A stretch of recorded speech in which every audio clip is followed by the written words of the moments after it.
आदिल शाह से जो हुए हैं इनके 3 बेटे, वो बहुत ज़्यादा इम्पोर्टेंट नहीं है। वो बहुत ज़्यादा इम्पोर्टेंट इसलिए नहीं है क्योंकि इनका मेन दुश्मन आगे चल के कौन बनता है? औरंगज़ेब बनता है। ठीक है, अभी इसकी अपन एक टेबल बना लेते हैं। ठीक है, तो यहाँ पर हुए हैं 3 बैटल, आपको समझ में इजीली आ जाएगा। ये पेपर फर्स्ट का टॉपिक है, Shivaji versus subject is anthropology, Adil Shah of and chapter number is, ये भाई साहब खुद कभी नहीं लड़े हैं शिवाजी के साथ में। एक साइड है शिवाजी, जो हमने पूरा उसका इंट्रो पार्ट एंड ठीक है। यहाँ पर मैं उन लोगों के नाम लिख रही हूँ जिन्होंने रिप्रेजेंट किया है किसको? नेक्स्ट उसका टॉपिक आदिल शाह बीजापुर को है जीत, और यहाँ पर मैं लिख रहे हूँ ईयर, ठीक है। आगे की चीज, और इधर लिख रहे हैं हम युद्ध का नाम। तो हर जगह शिवाजी तो शिवाजी हैं, शिवाजी तो शिवाजी हैं, ठीक है। अब यहाँ पर ये 3 है। पहला युद्ध किस किस के बीच में हुआ है? पहला युद्ध है battle of Pratapgarh. Post modern consumer behaviour and how the brand use them in their business strategy, ठीक है, बैटल ऑफ प्रतापगढ़। दूसरा युद्ध क्या है? Battle of Kolhapur. हम आपको एक्सप्लेन करते हैं बच्चे कि मिथ क्या होता है। मिथ क्या है? Story with a symbolic element. और तीसरा बैटल है battle of Pawankhind. Emotion and idea. और ये तीसरा युद्ध है, इसमें इन लोगों के बीच में हुआ है समझौता, जो कि किसने कराया? शिवाजी के फादर शाहजी ने कराया, ठीक है।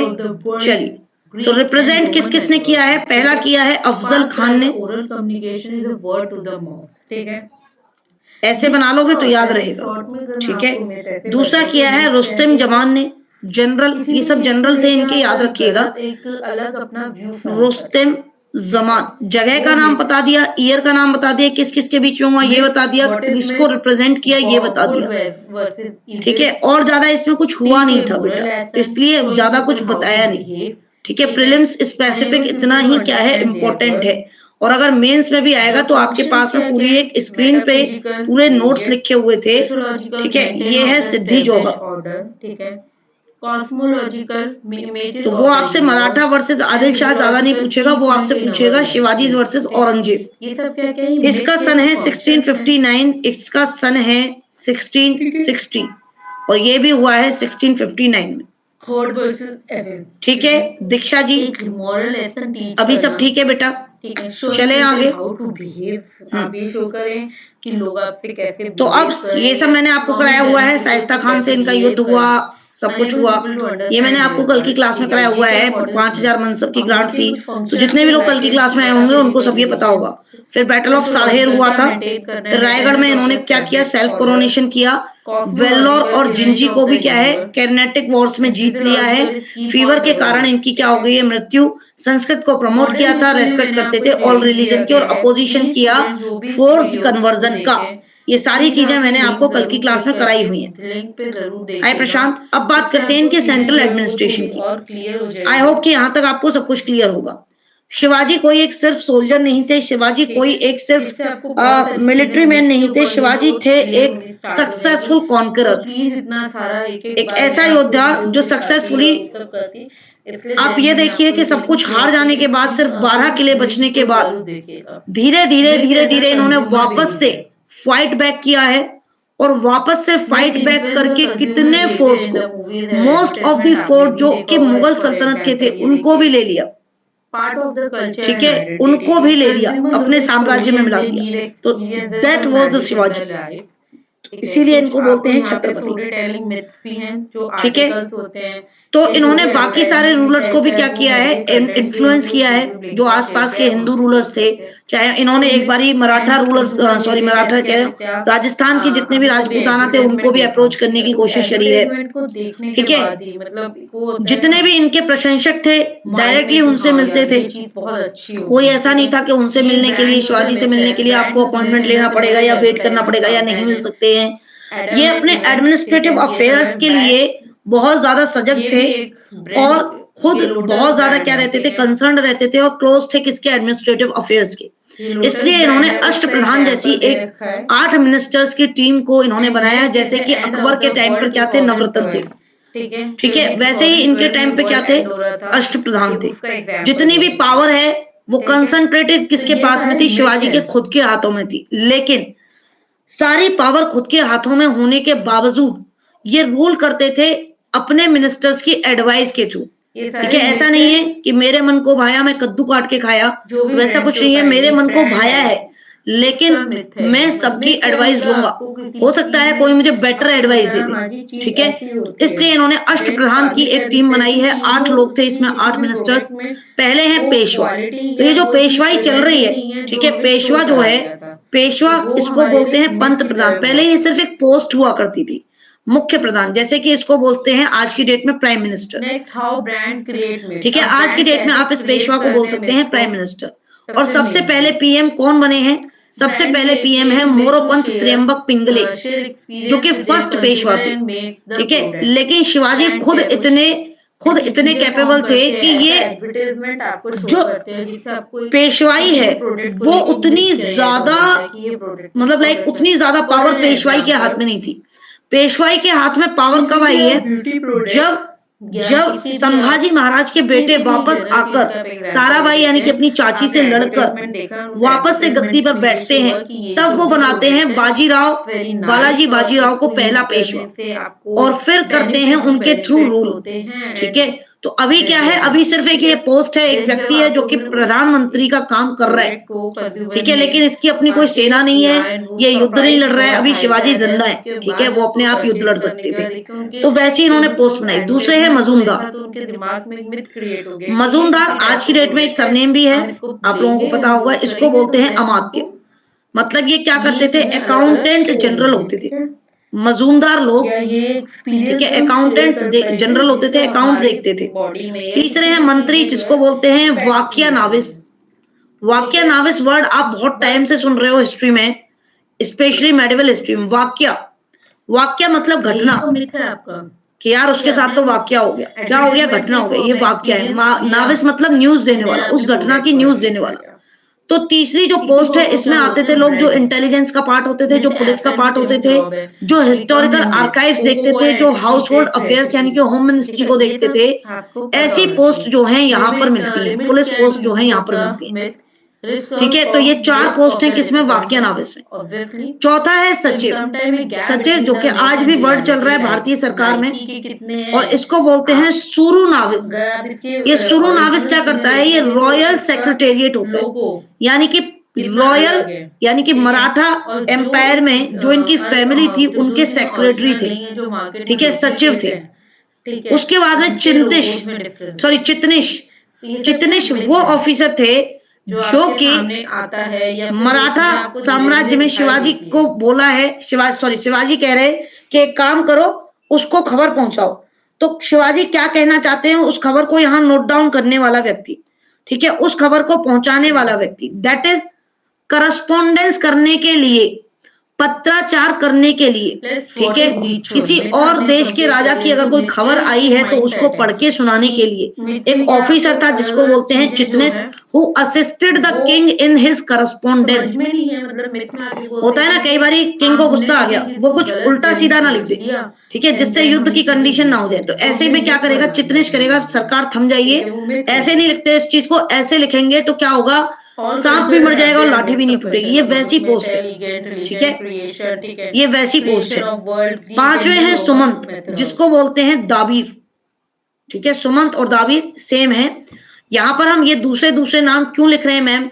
ये दूसरे नाम इसलिए लिख रहे हैं बेटा क्योंकि उस टाइम पर मुगल एम्पायर चल रहा था। ठीक है, जितने में मराठा थे उसके अलावा क्या चल रहा था? मुगल एम्पायर, और नीचे में साउथर्न चीजें थी, साउथर्न किंग्स थे। तो अब क्या है? मुगल एम्पायर की जो भाषा है वो पूरे देश में फैली हुई थी। तो इसकी वजह से आप यहाँ पर देखेंगे कुछ ऐसे नाम जो कि हिंदी में नहीं है, और ये वो नाम है जो कि हिंदवी स्वराज को स्थापित करने में इन सारी पोस्ट के नाम जो है शिवाजी ने किस में रखे हैं? हिंदी में। तो सुमंत कौन है? सुमंत वो व्यक्ति है जो मास्टर ऑफ सेरेमनीज है, जो कि कोई भी इनके यहाँ पर क्या होता है? फॉरेन अफेयर होता है या कोई भी सेरेमनी होती है, कोई भी आपका क्या है अवसर आता है, तो उसकी क्या करता है? सारी प्लानिंग प्लॉटिंग करता है, किसको बुलाया जाना चाहिए, किस देश के राजा से हमारे संबंध अच्छे हैं, किस देश के राजा से संबंध अच्छे नहीं है, किससे अच्छे करने हैं। तो ये फॉरेन अफेयर्स को देखने वाले व्यक्ति को बोलते हैं सुमंत। देन सेनापति, आप सभी को पता है सेनापति क्या होता है, सरे नौबत, कमांडर इन चीफ होता है। पंडित राव, पंडित राव किसके लिए है, ऑब्वियसली बात है चीफ रिलीजियस एडवाइजर और चैरिटीज के लिए, दान दक्षिणा के लिए, कहाँ देना चाहिए, कैसे करना चाहिए, कब देना चाहिए, किस वक्त पे देना चाहिए, चीफ रिलीजियस एडवाइजर है। आफ्टर दैट न्यायाधीश, न्यायाधीश किसके लिए है, एडमिनिस्ट्रेशन ऑफ जस्टिस। अब यहाँ पर आप खुद देखिए कि शिवाजी के पास में टोटल पावर है, लेकिन उन्होंने न्यायाधीश अलग बना रखा है, मतलब कि उनको भरोसा है कि उनके खुद के अलावा कोई व्यक्ति ऐसा है, कोई पोस्ट ऐसी होनी चाहिए जो कि न्याय देने का काम करे। ठीक है, तो सोचिए कितना भरोसा होगा अपने मंत्रियों पर। तो ये शिवाजी के अष्ट प्रधान हैं, 8 मिनिस्टर हैं। किसी को यहाँ पर कोई कंफ्यूजन है तो प्लीज बता दीजिएगा। What rituals do you have? The different types किसी को of कोई भी rituals. कंफ्यूजन हो तो प्लीज Gift बता giving दीजिएगा। rituals first, grooming rituals, holiday rituals and rites of passage. ठीक है, तो गिफ्ट गिविंग ठीक है, रिचुअल्स में क्या होता है, चलिए कोई कंफ्यूजन नहीं है, आगे बढ़ते हैं। बाय द चॉइस अब एक्सेप्शन न्यायाधीश और पंडित राव, ठीक है, न्यायाधीश और पंडित राव को छोड़कर बाकी जितने भी मिनिस्टर्स थे, ठीक है, शिवाजी का ऑर्डर था कि जब भी युद्ध होगा, ठीक है, जब भी युद्ध होगा तो ये जितने भी मिनिस्टर हैं, ठीक है, चाहे कमांडर इन चीफ है, चाहे फॉरेन अफेयर्स मिनिस्टर है, चाहे सचिव है, चाहे मंत्री है, चाहे मजूमदार है, जो खाता संभाल रहा है वो भी युद्ध लड़ेगा। ठीक है, जो पत्राचार करवा रहा है वो भी युद्ध लड़ेगा, जो कमांडर इन चीफ है वो तो युद्ध लड़ेगा ही, जो अवसरों की, ठीक है, सेरेमनीज को होल्ड कर रहा है, ठीक है, वो भी युद्ध लड़ेगा, और हर व्यक्ति क्या करेगा, युद्ध लड़ेगा। शिवाजी के कार्यकाल में पंडित राव और न्यायाधीश को छोड़कर हर व्यक्ति क्या करेगा, युद्ध लड़ेगा। बात समझ में आ रही है? जब भी कमांड करना होगा आर्मी को, ये लोग आगे आकर क्या करेंगे, कमांड करेंगे। ऐसे नहीं बोलेंगे कि मेरा तो फॉरेन मिनिस्ट्री है, ठीक है, मैं तो ये संभालता हूँ, क्यों युद्ध लड़ूं। ठीक है, उसके बाद जो शिवाजी के ही बेटे हैं, शिवाजी के 2 बेटे थे, एक शाहूजी महाराज थे, सॉरी एक संभाजी महाराज थे, ठीक है, एक राजा राम थे। मैंने आपको बताया था इनकी पत्नी का नाम येशुबाई था, इनकी पत्नी का नाम ताराबाई था और राजसबाई था, और एक और पत्नी है इनकी जिनका नाम नहीं पता है। ठीक है, तो जो राजा राम जी थे उन्होंने बाद में क्रिएट किया है एक नई पोस्ट इस अष्ट प्रधान में, जिसको बोलते हैं प्रतिनिधि। ठीक है, तो इस तरीके से टोटल कितने मिनिस्टर हो जाते हैं, 9। बात समझ में आई कि नहीं है? तो प्रोविंशियल एंड लोकल एडमिनिस्ट्रेशन को अब देखेंगे तो इनके यहाँ पर हमने अभी ये देखा, ये क्या था, सेंट्रल एडमिनिस्ट्रेशन। ठीक है, सेंट्रल एडमिनिस्ट्रेशन, केंद्रीय सरकार इनकी कैसी थी, केंद्रीय सरकार इनकी बहुत अच्छी थी। ठीक है, उसके बाद में अभी हम देखते हैं इनका प्रोविंशियल एंड लोकल एडमिनिस्ट्रेशन। तो ये जो प्रोविंशियल एंड लोकल एडमिनिस्ट्रेशन है भाई, ये तो आपको इसमें क्या है, यहाँ पर एक दक्षिणी और मुगली सिस्टम का क्या देखने के लिए मिलता है, दोनों का आपको देखने के लिए मिलता है एक फ्यूजन, क्योंकि मुगल सरकार भी थी और डेक्कन में भी सल्तनत चल रही थी, तो इन्होंने उस सल्तनत को भी क्या किया है, सर्व किया है। अभी झिलमिल नहीं है शायद, इट्स नाउ इट्स परफेक्ट। ठीक है, सो दोनों ही का पैटर्न जो है, मिली जुली जो पैटर्न थी वो इनका क्या था, इनका प्रोविंशियल एडमिनिस्ट्रेशन था। इनके यहाँ पर प्रांत होते थे जैसे कि बाकी जगह पर भी प्रांत होते थे, सूबेदार होते थे जैसे कि मुगल सल्तनत में भी थे। तो प्रांत किसके अंडर में होते थे, सूबेदारों के अंडर में। अब जो सूबेदार हैं, इनके बाद में एक पोस्ट होती थी सर सूबेदार। सर सूबेदार किसका कंट्रोल था इनके पास में, ये काम करते थे किसके ऊपर, किसके ऊपर, ये आप कैग की तरह मान लो। ठीक है, इसको आप विजिलेंस कमेटी की तरह मान लीजिए, मतलब कि सूबेदार को दिया हुआ है क्या, प्रांत। आप इस गर्ल को यहाँ पे देख रहे हो, और सूबेदार अपने उस प्रांत में ठीक से काम कर रहा है कि नहीं कर रहा है, इसके लिए एक पोस्ट बनाई है, इसके सर पे बैठने के लिए, इसके सर पे बैठा है एक सर सूबेदार,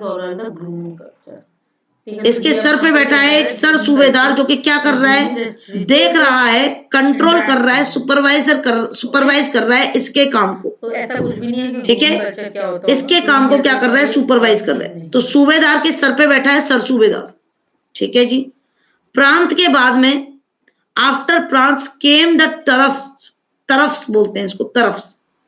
अब ये जो तरफ्स है ये किसको मिली हुई है, ये मिली हुई है भाई हवलदार को। मतलब कि एक प्रांत में कई सारे क्या होंगे, तरफ्स होंगे। ठीक है, बहुत सारे कई सारे तरफ होंगे, मिथ पे, ठीक है, और एक एक तरफ को होल्ड करेगा क्या? हवलदार। बहुत सारे कल्चर जो उस पे, ठीक है, तरफ को होल्ड करने वाले व्यक्ति को बोलेंगे हवलदार। और मतलब ये इतनी इंपॉर्टेंट पोस्ट रही होगी ये उस टाइम पे कि आप लोग बिलीव नहीं करोगे कि ये हवलदार वर्ड इतना फेमस हुआ कि मेरे एक बहुत मतलब लाइक एक रिलेटिव है, उनके बेटे का नाम उन्होंने हवलदार रखा था। मुझसे तो बहुत बड़े हैं, उनके बेटे का नाम हवलदार उन्होंने रखा। सोचो कितनी इंपॉर्टेंट पोस्ट होगी। रिचुअल एंड स्क्रिप्ट्स, हवलदार। उसके बाद आते हैं मौजज। Need of the cards and ritual. एक तरफ के अंडर होते हैं क्या? बहुत सारे मौजज। मौजज को क्या बोलते हैं? विलेजेस, गांव। ठीक है, ये लोएस्ट यूनिट है एडमिनिस्ट्रेशन की। तो आप इसको क्या समझेंगे? इसको कौन रूल कर रहा है? यहाँ पर दो लोग रूल करेंगे, एक फौजदार और एक कोतवाल। कैसे मैम? दो लोग कैसे कि बेटा तरफ के अंदर कुछ गांव ऐसे होंगे जो कि होंगे डेवलप्ड। तो अब आप समझिए कि ये हैं हमारे विलेजेस। अब हम ऊपर से नीचे चलेंगे, एग्रीगेशन, और ये हमारे बहुत सारे विलेजेस हैं। ये बहुत सारे विलेजेस को मिलके क्या बनती है? एक तरफ बनती है। ठीक है, क्या बनती है? एक तरफ। तरफ, इस तरफ को होल्ड करता है क्या? हवलदार। और बहुत सारे तरफों को मिला के, बहुत सारे तरफों को मिला के क्या बनती है बेटा? एक बनता है क्या? प्रांत। ये बना आपका प्रांत, मतलब स्टेट। ठीक है, इसको बोलते हैं क्या बेटा? इसको कौन होल्ड करता है? सूबेदार। इसको और क्या बोल सकते हैं मैम? इसको बोल सकते हैं बेटा सूबा। ठीक है, सूबा। मुगल सल्तनत में इसको सूबा बोलते थे। और ये सूबेदार के सर पे कौन बैठा हुआ है? जल्दी बताएंगे, सूबेदार के सर पे कौन बैठा हुआ है? आइसक्रीम। सूबेदार के सर पे कौन बैठा हुआ है? And ritual and the brands is a ritual artifacts. Expand the way to the public receive their product attachment. Sir सूबेदार आप हैं आज, बहुत ही मेहरबानी मैम। आजकल आपके दर्शन नहीं हो पाते। में क्या है? यहाँ पर बैठे हैं सर सूबेदार, From the normal activity sir सूबेदार। ठीक है बेटा, ये क्या करते हैं? ये कंट्रोल करते हैं और सुपरवाइज करते हैं। ठीक है, कंट्रोल एंड सुपरवाइज। अच्छा, यहाँ पर अर्बन विलेज और रूरल विलेज में क्या कौन कौन होता है? अर्बन विलेज में कौन ध्यान रखता है? अर्बन विलेज का मालिक, यानी कि अर्बन विलेज का सुपरवाइज कौन करता है? अर्बन विलेज को। ठीक है, अर्बन विलेज को करता है कोतवाल। और रूरल विलेज को कौन करता है? अब आप सोच रहे होंगे विलेज तो होता ही रूरल है। बेटा ये विलेज जो है, रूरल जो है बाद में हुए। उस टाइम पर अर्बन विलेजेस भी होते थे। ठीक है, जो पुलिस ऑफिसर होता है जो कि रूरल एरिया में होता है उसको बोलते हैं फौजदार। और ये पुलिस ऑफिसर ही क्या करता है? यहाँ पर सारे मामलों को निपटाता है। और अर्बन एरिया जितने भी होते थे, अर्बन विलेजेस हो गए या फिर अर्बन सिटी हो गए, ठीक है, वहां पर जो पुलिस ऑफिसर होता है उसको बोलते हैं कोतवाल। और ये जो कोतवाली वर्ड है ना हमारे यहाँ पे आज भी जो कि है, तो वो जो कोतवाली वर्ड है वो यहीं से आया है, कोतवाल से आया है। और जो कहते हैं ना बड़ा फौजदार बन रहा है, बड़ा फौजदार बना फिर रहा है, ये फौजदार वर्ड यहाँ से आया है। जो फौजदारी है वो यहाँ से आई है। ठीक है, समझे कि नहीं समझे? आज भी हम अपने कल्चर को लेकर बहुत आगे चल रहे हैं। चलिए, इतना अगर समझ में आ गया है तो ये इनका लोकल एडमिनिस्ट्रेशन था और प्रोविंशियल एडमिनिस्ट्रेशन था कि इन्होंने विलेजेस जिनको बोलते हैं मौजाज, कैसे कैसे बांटा हुआ है इन्होंने पूरे के पूरे स्टेट को। स्टेट को बांटा है प्रांत में, और प्रांत को बांटा है तरफ में, और तरफ को बांटा है विलेजेस में। विलेजेस में अर्बन एरिया, रूरल एरिया, दो एरिया है। ये है इनका लोकल एडमिनिस्ट्रेशन। अब बात करते हैं, यहाँ पर देखते हैं कि यहाँ पर एक और पोस्ट है कि परफॉर्मेंस के आधार पर, ठीक है, ये जो आपके राज पुरोहित थे ना, राज पुरोहित, परफॉर्मेंस के आधार पर ब्राह्मण एलिट्स को क्या बोला जाता था? कम विषधर, कम विषधर। ये क्या चलाते थे? सेंट्रल ब्यूरोक्रेसी, चाणक्य दिमाग चलाते थे अपना। ब्राह्मण लोगों को यहाँ पर हायर किया गया था और उनकी परफॉर्मेंस उनके दिमाग के हिसाब से ये अपनी चाणक्य नीति से क्या है एडमिनिस्ट्रेशन को रन करने की कोशिश करते थे, ब्यूरोक्रेसी को चलाते थे। लोकल एडमिनिस्ट्रेशन को रन करते थे और इसके बदले में इनको क्या मिलता था, use to enjoy wide powers. ठीक है, अब डायरेक्टली ब्यूरोक्रेसी को चलाओगे तुम तो क्या होगा, जब तुम डीएम वीएम बन जाओगे तो क्या होगा, वो होता है एक तो आपके पास में पावर्स होंगी of tax assessment and collection. तो इनको क्या है, टैक्स असेसमेंट एंड कलेक्शन यानी कि रेवेन्यू डिपार्टमेंट दिया हुआ कि रेवेन्यू का टैक्स का ये सब ये देखते थे कौन कम विषधर, रिकॉर्ड बनाते थे, एडजुडिकेट करते थे केसेस को और इंफॉर्मेशन देते थे लोकल कंडीशंस के बारे में सुपीरियर ऑफिसर्स को कि मालिक ऐसा चल रहा है, गुप्तचर का भी काम कर लेते थे कभी कभी। तो ये वो लोकल लोग हैं जो कि लोकल एडमिनिस्ट्रेशन में ये सारी चीजें करके हायर ऑफिशियल्स तक चीजें जो है पहुंचा रहे हैं, इनको बोलते हैं कम विषधर। मराठा एम्पायर में एक पोस्ट हुआ करती थी जिसमें सिर्फ कौन आता था, ब्राह्मण लोग आते थे। इस चीज को याद रखेंगे, प्रीलिम्स में आ गया तो फंस जाओगे। ठीक है, ठीक है। क्यों इनको ये सारा काम दिया हुआ था, क्योंकि ऐसा माना जाता है और उस टाइम पर था भी कि ब्राह्मण जो है उन वो ही लोग पढ़े लिखे होते थे। ठीक है, उनके पास ही क्या है, क्योंकि उन्होंने क्या कर रखा था, बाकी जातियों को क्या है बैन किया हुआ था ज्यादा, मतलब SC ST को तो पढ़ने के अधिकार ही नहीं था उस टाइम पर। ठीक है, तो ये लोग कुछ ज्यादा ही पढ़े लिखे होते थे, इसलिए लैंड आपका टैक्स असेसमेंट करना, कलेक्शन करना, रिकॉर्ड बनाना, केसेस देखना, इंफॉर्मेशन बताना, ये सब काम किसके हुआ करते थे, ये सब काम इन्हीं के हुआ करते थे। इंटरेस्टिंगली ये देखा जाता है कि ब्रिटिश कल्चर में, पहले भी बता चुकी हूँ सबके बारे में, ठीक है, ब्रिटिश कल्चर में ये जो कम विषधर का ये जो पार्ट है उसको बाद में क्या बोला गया, डिस्ट्रिक्ट कलेक्टर बोला गया। और मैंने ऐसे ही आपको नहीं बोला कि जब तुम डीएम बन जाओगे, उसके बाद में पहले ये कम विषधर बना क्या, डिस्ट्रिक्ट कलेक्टर, और ये डिस्ट्रिक्ट कलेक्टर बाद में क्या बनता है, डीएम बनता है भारत के आजाद होने के बाद में। Hello Rajneesh ji, hi Sakshi, Archisma, wow what a name, मतलब क्या है बेटा इसका, ये और बता दीजिए। बहुत अच्छा नाम लगा मुझे, यूनिक एकदम। हाय सना, हाय अक्षय, हाय लवासना। आर्चिस्मान। अब रेवेन्यू के लिए ये बात समझ में आ गई, कम विषधर लोग कौन है, वही जो आप बनना चाहते हो, कम विषधर। ठीक है, डीएम का काम जो है इन्होंने देखा है उस टाइम पे। तो रेवेन्यू कलेक्ट करना है अपने को। अब रेवेन्यू क्या करेगा, रेवेन्यू सिस्टम जितना भी था वो किसके हिसाब से था, सेम वही बेस था मुगल और दक्षिणी स्टेट्स के मिली जुली खिचड़ी पर। ठीक है, जैसे कि मलिक अंबर ऑफ अहमदनगर, अहमदनगर जो प्रोविंस थी दक्षिणी सल्तनत में, उनके जैसा क्या था, इनका रेवेन्यू सिस्टम था। यहां पर इन्होंने लैंड को मेजर किया है किसमें, एक मीजरिंग रॉड बनाई है। ठीक है, एक मीजरिंग रॉड बनाई है नापने के लिए, जिसको क्या बोलते हैं, लाठी। और आपने बहुत सुना होगा लाठी। ये जो लाठी आई है ये कहां से आई है, और आप ये भी देखते हो कि दुनिया में, मतलब दुनिया इन द सेंस कि आपने अपने आसपास में जितनी भी लाठियां देखी होंगी, ऑलमोस्ट सबकी जो हाइट होती है वो सेम होती है, सबकी जो लेंथ होती है सेम होती है। ठीक है, कोई लाठी ऐसी नहीं मिलेगी कि एक लाठी 6 फुट की और एक लाठी 3 फुट की, ऐसा नहीं होगा। तो लाठी की जो लेंथ है वो ऑलमोस्ट सेम होती है हर जगह। तो मेजरिंग रॉड की तरह इसको यूज किया गया लाठी को।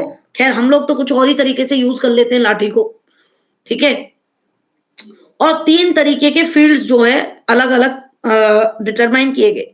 पहले है पैडी फील्ड्स जिसमें होती है धान की खेती, दूसरी है गार्डन लैंड जो होते हैं बाग और बागान, तीसरे हैं हिली ट्रैक्ट्स। ये हिली ट्रैक्ट्स इन्होंने क्यों शुरू किए, क्योंकि दिल्ली में जो भी सल्तनत बैठी वहां पे हिल्स तो थी नहीं।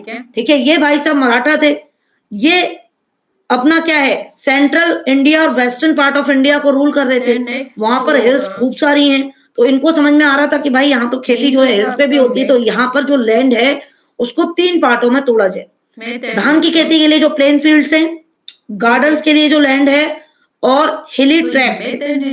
अभी आर्चिस्मान ने अपना नाम का मतलब नहीं बताया, मुझे गूगल करके ढूंढना पड़ेगा। हाय हितेश, आपकी किसी भी ब्रांड की वजह से कोई ठीक है, या फिर आर्चिस्मान चले ही गए, जिससे आप उस चीज पे अपने आयाराम गयाराम भी बहुत है अपने यहाँ पे, जो भी आपकी अर्निंग है। उसके बाद में ये लाठी से क्या किया है, जमीन की मापन की इकाई की तरह इसको यूज किया गया। शिवाजी ने देखा है क्या, बहुत सारा टाइम उतार चढ़ाव।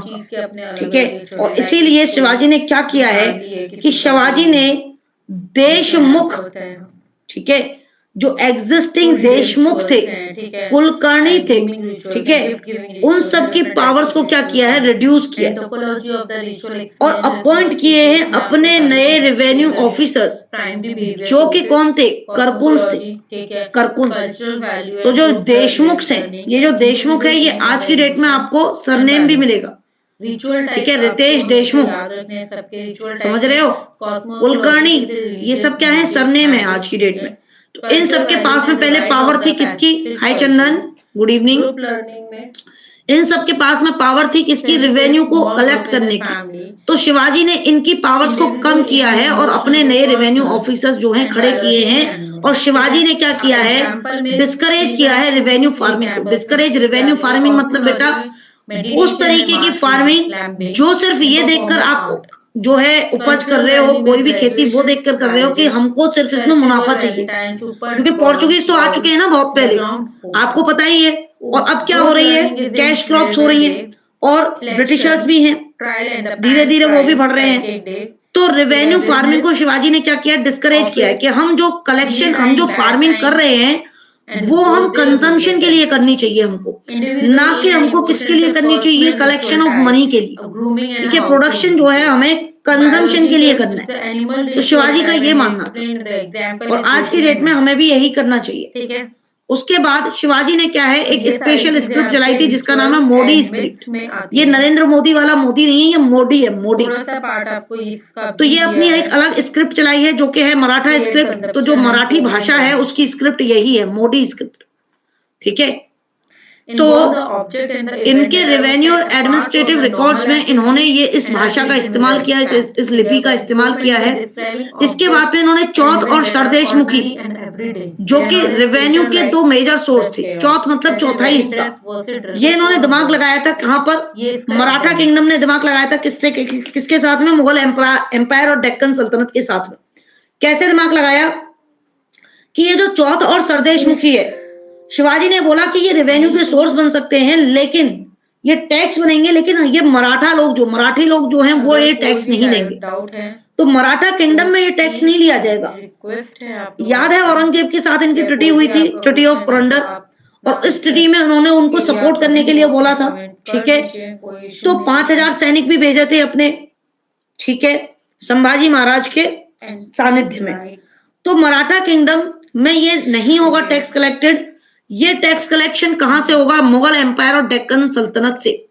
तो ये शिवाजी जो हैं वो पहले बीजापुर को भी सर्व कर रहे थे, बीजापुर में भी इनकी सेना थी उनकी हेल्प करने के लिए, मुगल एम्पायर में भी इनकी सेना थी इनको हेल्प करने के लिए। तो इन्होंने बोला कि ऐसा है कि जो भी आपका मिलिट्री कंट्रीब्यूशन है, ठीक है, अगर कोई भी अटैक होता है, ठीक है, कोई भी अटैक होता है और उसमें मराठा आपका साथ दे रहे हैं, अगर आप उसमें जीत जाते हैं, अगर आप उसमें जीत जाते हैं, तो जितना भी आप लूटोगे, यानी कि जितना भी आप कॉन्कर करोगे, उसका 1/4 हिस्सा किसको जाएगा, मराठा एडमिनिस्ट्रेशन को जाएगा, मराठा एम्पायर को जाएगा, मराठा किंगडम को जाएगा, ठीक है। तो जिस भी डिस्ट्रिक्ट में आप इन्वेड कर रहे हैं, घुसपैठ कर रहे हैं, वहां से जितना भी रेवेन्यू जनरेट होगा उसका 1/4 हिस्सा आप मराठा किंगडम को देंगे, और कई बार तो उससे ज्यादा भी ले लेते थे, ठीक है। जब तक चल रही है सरकार तो चल रही है। So it was a payment in lieu of protection against the invasion of any third power. मतलब क्या है, हम तुमको प्रोटेक्ट कर रहे हैं, इसके लिए तुम्हें हमें क्या देना पड़ेगा, ये देना पड़ेगा, क्या पेमेंट, 1/4। अब आप एक बात बताओ कि जितना भी अंडरवर्ल्ड है वो सारा मुंबई में, ठीक है, महाराष्ट्र में, तो क्या गलत है, वो क्या करते, बड़े बड़े लोगों को संरक्षण प्रदान करते हैं, प्रोटेक्शन देते हैं, और उनसे प्रोटेक्शन मनी के नाम पर क्या लेते हैं, पैसा लेते हैं प्रोटेक्शन मनी के नाम पर। तो यही तो चल रहा है, ये तो अपना बहुत टाइम से, मतलब अगर इसको ऐसे देखा जाए तो बहुत टाइम से ये चीजें हैं। लेकिन अगर इसको आप पॉजिटिव वे में देखें तो क्योंकि ट्रीटी ऑफ पुरंदर में शिवाजी हार गए थे, लेकिन शिवाजी बहुत शांत थे, तो उन्होंने कहा ठीक है बेटा कोई बात नहीं, मेरे 5000 लोगों को ले जाओ तुम। इससे क्या होगा, मराठा लोगों की ख्याति फैलेगी कि मराठा कितने साहसी हैं, कितनी युद्ध कुशल हैं, ठीक है।